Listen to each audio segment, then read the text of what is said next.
Hello दोस्तों, मेरा नाम है सौरभ और आप देख रहे हैं हमारा चैनल अब तक की खबरें।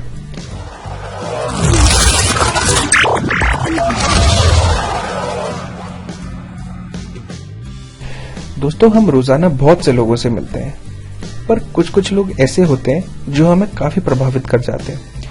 ऐसे लोगों के लिए ही हम कहते हैं the person has got a pleasant personality. ऐसी पर्सनैलिटी वाले लोग अक्सर खुशहाल होते हैं और उनकी हर जगह रिस्पेक्ट होती है। उन्हें लाइक भी किया जाता है, उन्हें पार्टीज में इनवाइट भी किया जाता है और दोस्तों उन्हें अपनी जॉब्स में भी अच्छे प्रमोशन जल्दी मिल जाते हैं। नेचुरली हम सभी ऐसी पर्सनालिटी चाहते हैं, तो आज हम अपने वीडियो में ऐसी कुछ 7 टिप्स के बारे में बात करेंगे जो हमारी पर्सनालिटी को इफेक्टिव बनाने में हमारी काफी मदद करेंगी, जो कि हमारी लाइफ में आने वाले हर फेज में हमारी काफी मदद करेंगी।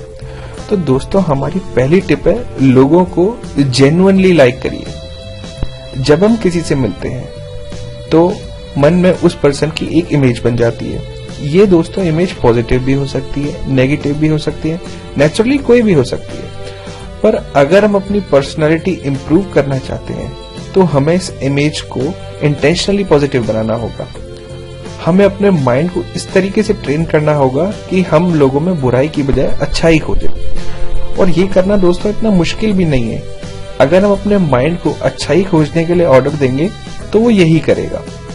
क्योंकि दोस्तों हम जो भी अपने माइंड को दिखाएंगे, जो भी अपने माइंड को कहेंगे, तो हमें हमारा माइंड उसी चीज को करने के लिए हमें बोलेगा और हम वही करेंगे। क्योंकि दोस्तों हमारे चारों तरफ फैली हुई नेगेटिविटी हमें बहुत प्रभावित करती है। हम रोज चोरी, धोखाधड़ी, फ्रॉड की खबरें सुनते ही रहते हैं और शायद इसी वजह से आदमी का आदमी पर से विश्वास उठता जा रहा है। मैं दोस्तों ये नहीं कहता कि आप आंख मूंद कर लोगों पर भरोसा करिए, ट्रस्ट करिए, पर यह जरूर कहूंगा कि आंख मूंद पर किसी पर डिस्ट्रस्ट मत करिए। ज्यादातर लोग क्योंकि दोस्तों अच्छे होते हैं, कम से कम उनके साथ तो होते ही हैं जो उनके साथ अच्छे होते हैं। आप लोगों के साथ अच्छा बनिए, उन्हें लाइक करिए, बदले में वो आपको लाइक करेंगे। क्योंकि दोस्तों ये हमारी दुनिया है, यहाँ पे गिव एंड टेक का रूल चलता है। अगर आप किसी को कुछ देंगे तो वो भी बदले में आपको वही देगा। ऐसा नहीं है कि आप किसी के साथ अच्छा बिहेव कर रहे हैं तो वो आपके साथ बेकार बिहेव करेगा या बुरा बिहेव करेगा। दोस्तों आज का हमारा दूसरा टिप है, मुस्कुराहट के साथ मिलिए। जब हम अपने किसी बेस्ट फ्रेंड से मिलते हैं तो दोस्तों क्या होता है, हम एक दूसरे को देखकर स्माइल करते हैं। मुस्कुराना जाहिर करता है कि हम सामने वाले को पसंद करते हैं। यही बात हर तरीके के रिलेशंस में लागू होती है। इसलिए हम जब भी किसी से मिलें तो हमारे चेहरे पर एक जेन्युइन स्माइल होनी चाहिए। इससे लोग आपको पसंद करेंगे, आपसे मिलकर खुश होंगे। आपकी मुस्कुराहट के जवाब में आपका ऐसा कम ही होगा कि आपको मुस्कुराहट सामने वाला ना दे, और ये होता भी है। तो दोस्तों इसे जाने दीजिए। चाहे कोई सामने वाला ना मुस्कुराए, लेकिन आपको अपना पार्ट प्ले करना चाहिए। यानी अगर आप सामने वाले से मिल रहे हैं तो आपके चेहरे पर हमेशा स्माइल होनी ही चाहिए। ये दोस्तों सुनने में काफी आसान लग रहा होगा कि करना ही क्या है, बस हल्का सा स्माइल ही तो करना है। पर दोस्तों बहुत से लोग नेचुरली ऐसा करते भी हैं और बहुत से लोग इस छोटी सी बात पर गौर ही नहीं करते। और अगर आप भी नहीं करते तो इसे अपनी प्रैक्टिस में जरूर लाइए। एक मुस्कुराता चेहरा एक फ्लैट चेहरे से, यानी एक चुप चेहरे से, शांत चेहरे से या एक उदास चेहरे से काफी अच्छा आकर्षक दिखता है, यानी काफी इफेक्टिव रहता है और जो आपकी पर्सनालिटी को अट्रैक्टिव बनाने में बहुत हेल्पफुल रहता है।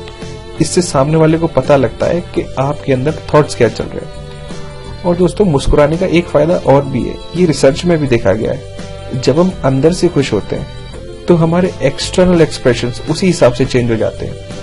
हमें देखकर ही लोग समझ जाते हैं कि हम खुश हैं। और ठीक इसका उल्टा भी सही है, यानी जब हम अपने बाहरी एक्सप्रेशंस खुशनुमा बना लेते हैं तो उसका असर हमारी इंटरनल मूड पर भी पड़ता है और वो अच्छा ही हो जाता है। So friends, don't forget to carry a sweet smile wherever you go.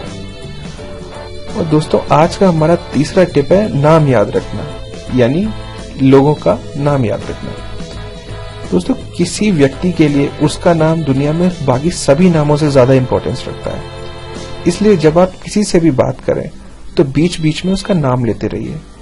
Of course अगर व्यक्ति आपसे सीनियर है तो आप उसके नाम के साथ जी, आप, तुम, काफी चीजें हैं जो आप यूज करके अदब के साथ उसका नाम ले सकते हैं। बीच बीच में नाम लेने से सामने वाला अपनी इंपॉर्टेंस फील करता है और साथ ही आपकी तरफ ध्यान भी अधिक देता है, और डेफिनेटली वो इस बात से खुश होता है कि आप उसके नाम को इम्पोर्टेंस दे रहे हैं। दोस्तों, कुछ टाइम पहले तक ही ऐसा था कि मैं भी नाम याद रखने में मुझे काफी दिक्कत होती थी। मैं लोगों के नाम भूल जाता था, 2 मिनट में ही भूल जाता था। लेकिन फिर धीरे धीरे मैंने अपनी इस चीज को इम्प्रूव किया और मैंने इस चीज पर ध्यान दिया कि मैं लोगों के नाम याद रख पाऊं। फिर उसके बाद मेरी ये चीज इम्प्रूव हो गई और अब मैं काफी अच्छी तरीके से नाम याद रख पाता हूँ और ले भी पाता हूँ। दोस्तों, नाम की इम्पोर्टेंस को समझिए। नाम याद रखना आपको एक बहुत बड़ा एज देता है। दोस्तों, आज का हमारा चौथा टिप है, बोलने से पहले सुनिए। जब आप किसी दूसरे में इंटरेस्ट लेते हैं तो इसमें ईमानदारी होना चाहिए। अगर आपने पूछा किसी से कि आप क्या पसंद करते हैं, तो इसका मतलब ये नहीं है कि बस वो जल्दी से अपना जवाब खत्म करे और आप अपनी रामकथा सुनाने लग गए। आपको सामने वाले को सिर्फ बोलने का मौका ही नहीं देना है, बल्कि उसकी बात को ध्यान से सुनना भी है और बीच बीच में उससे रिलेटेड बातें भी करनी है। एग्जाम्पल के तौर पर, अगर कोई कहता है कि उसे घूमने का शौक है, तो आप उससे पूछ सकते हैं कि आपके फेवरेट टूरिस्ट डेस्टिनेशन क्या हैं और ऐसे कौन से प्लेसेस हैं जहां पे आप और भी घूमना पसंद करते हैं। क्योंकि दोस्तों, अच्छे लिसनर्स की डिमांड कभी खत्म नहीं होती। अगर आप अच्छे लिसनर बनेंगे तो आप देखेंगे कि आपकी डिमांड बढ़ती ही जाएगी, कहीं भी आपकी डिमांड खत्म नहीं होगी। क्योंकि दोस्तों, अगर आप पहले सुनेंगे तो सुनने के साथ आप सामने वाले को अच्छी तरह समझ पाएंगे और उसके बाद उसके सही जवाब उसके बाद अच्छी तरीके से दे पाएंगे। तो दोस्तों, आज की हमारी 5वीं टिप है जो बहुत इंपॉर्टेंट है कि हम क्या कहते हैं। ये जरूरी नहीं है, लेकिन जरूरी ये है हाउ टू से। दोस्तों, this is not important what to say, the most important thing is how to say. आप जो भी बोलते हैं उससे भी अधिक इंपॉर्टेंस रखता है कि आप कैसे बोलते हैं। एग्जाम्पल के लिए, अगर आपसे कोई गलती हुई है और आप मुंह बनाकर सॉरी बोलते हैं, तो उस सॉरी का कोई मतलब नहीं। हमें न सिर्फ सही वर्ड्स का यूज करना है, बल्कि उन्हें किस तरीके से कहा जा रहा है, इस बात पर भी ध्यान रखना है। इसलिए आप अपनी टोन और बॉडी लैंग्वेज पर ध्यान दीजिए। जितना हो सके पोलाइट और वेल मैनर्ड तरीके से लोगों से बात करिए। यहाँ मैं ये भी कहना चाहूंगा कि बहुत से लोग इंग्लिश बोलने की एबिलिटी को पर्सनैलिटी से रिलेट करके देखते हैं, जबकि ऐसा नहीं है। अगर आपको इंग्लिश नहीं आती है और अगर आप पढ़े लिखे नहीं भी हैं, तो भी आप एक प्रभावशाली यानी इफेक्टिव पर्सनैलिटी वाले इंसान बन सकते हैं। ऐसा जरूरी नहीं है कि आप उसमें शिक्षित होने चाहिए हो, या आपको पढ़ाई आती है, या आपको इंग्लिश आती है या नहीं आती है। अगर आपकी पर्सनालिटी इफेक्टिव है, आपके उठने बैठने का तरीका, देखने का तरीका, आई कांटेक्ट, हाथ मिलाने का तरीका, आपकी ड्रेसिंग सेंस वगैरह ये सब सही है, तो दोस्तों वो भी आपकी एक बहुत अच्छी पर्सनालिटी में काउंट होती है। इसके लिए जरूरी नहीं है कि आपको इंग्लिश आनी ही चाहिए। और दोस्तों, आज की हमारी 6वीं टिप है, अपने एक्सटर्नल अपीयरेंस को अच्छा बनाइए। क्योंकि हमारा पहला इंप्रेशन हमारी अपीयरेंस की वजह से ही बनता है, इसलिए इस पॉइंट पर थोड़ा ध्यान देने की जरूरत है। दोस्तों, अपीयरेंस से मेरा मतलब ये नहीं है कि आप जिम जाइए, अपनी बॉडी बनाइए, ब्यूटी पार्लर के चक्कर लगाते रहिए, सैलून के चक्कर लगाते रहिए।